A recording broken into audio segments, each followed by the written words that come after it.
کوئی بھی اتنی جلد معاف نہیں کرتا، ماں بھی اتنی جلد اپنی اولاد کو معاف نہیں کرتی جتنی جلد بندوں کو اللہ معاف فرماتا ہے، بلکہ جو صغائر ہیں وہ تو بغیر توبہ کے ہی معاف ہوتے رہتے ہیں۔ فرمایا کہ جب تم وضو کرتے ہو تو اعضائے وضو کے گناہ جھڑ جاتے ہیں وضو سے، اور ہمیں پتہ بھی نہیں ہوتا۔ بہت سارے صغیرہ گناہ ایسے بھی ہیں کہ ہم ان صغائر کا ادراک بھی نہیں کر پاتے، لیکن وہ ہمارے سے جڑے ہوئے ہوتے ہیں، اور اسی طرح جب وہ ہمارے سے جھڑتے ہیں تو ہمیں ادراک بھی نہیں ہوتا کہ وہ ہمارے ساتھ جڑے تھے اور ہمارے سے دور بھی ہو گئے اور ہمیں پاک صاف کر دیا گیا۔ ایک نماز سے دوسری نماز تک کا وقت درمیان کے اندر ہونے والے گناہوں کا کفارہ ہے۔ ایک جمعہ دوسرے جمعے تک، ایک رمضان دوسرے رمضان تک گناہوں کا کفارہ ہے۔ تو یہ اللہ کی کرم نوازیوں کے رنگ ہے۔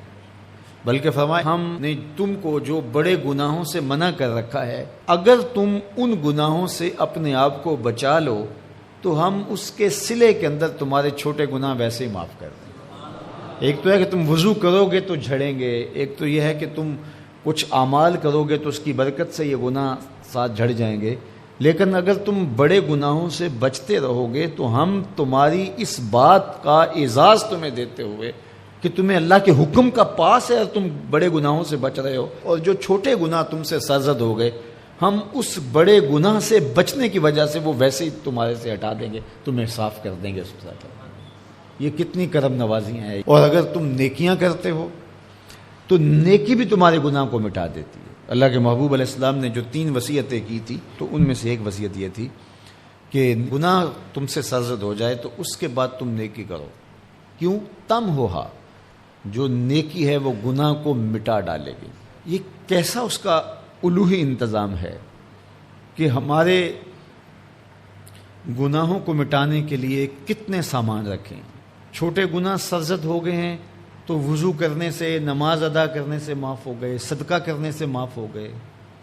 کسی کو مسکرا کر ملنے سے معاف ہو گئے، رستے میں پڑی ہوئی چیز ہٹا دی تو اس سے معافی ہو گئی، دروشی پڑا تو گناہ معاف ہو گئے اور خطائیں دھل گئیں اور درجات بلند ہو گئے،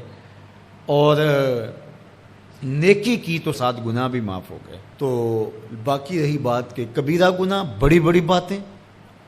تو شرک سے بڑی بات تو کوئی نہیں ہے، سب سے بڑا گناہ تو شرک ہے، لیکن اگر بندہ توبہ کر لیتا ہے تو اللہ شرک کو بھی معاف کر دیتا ہے۔ ایمان شرک سے برات کا اظہار ہے تو شرک بھی معاف ہو گیا، ورنہ شرک معاف نہیں ہے، اور باقی کبائر بھی توبہ سے، رجوع اللہ سے معاف ہو جاتے ہیں۔ یہ کتنی اس کی کرم نوازیوں کے رنگ ہیں کہ اس کے حضور جب آپ آ جائیں اور اپنی معذرت پیش کر دیں تو وہ بندے کو شرمندہ نہیں کرتا کہ تم نے یہ کیا۔ جب بندہ کوئی جرم کر بیٹھتا ہے،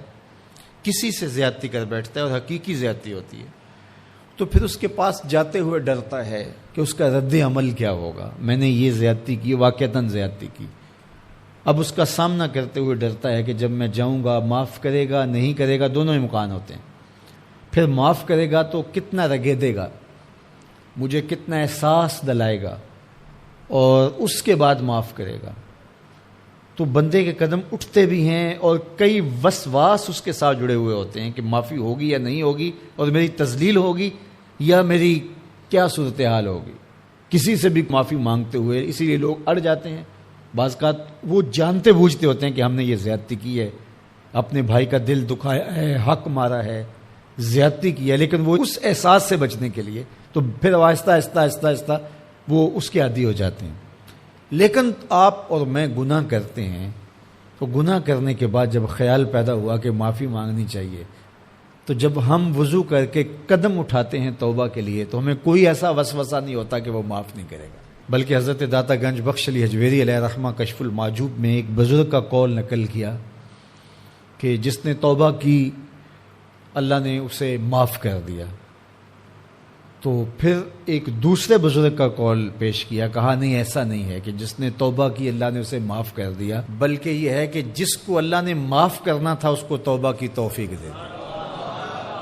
وہ خود کہتا ہے نا کہ توبوا الی اللہ، میری طرف آؤ، رجوع کرو